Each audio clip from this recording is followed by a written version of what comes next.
There are lessons in life we never asked for. Lessons that arrive through pain, through loss, through moments we wish had never happened. Years ago, I lost my wife, and while I would never choose that experience again, it changed the way I see life forever.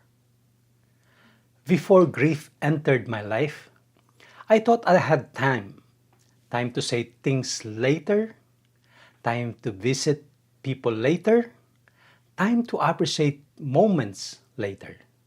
Like many people, I assumed tomorrow would always come.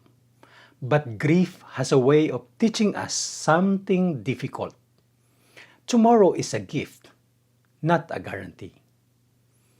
Grief taught me to value people while they are still here, not after, now.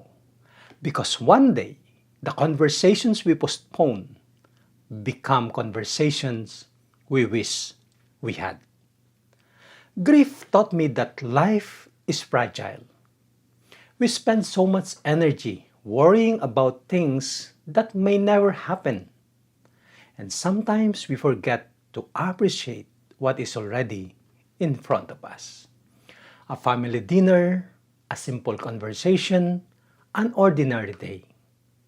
What seems ordinary today can become precious tomorrow. Grief taught me that healing does not mean forgetting. Some people think moving forward means leaving the past behind. I don't believe that. I believe we carry the people we love with us, not in sadness, but in gratitude, in memories, in lessons, in love. Looking back now, I would never say I am grateful for the loss, but I am grateful for what it taught me. It taught me to live more intentionally, to love more openly, to appreciate more deeply, and to never take another day for granted. If grief has ever visited your life, I hope you know this. The pain may change, but the love remains.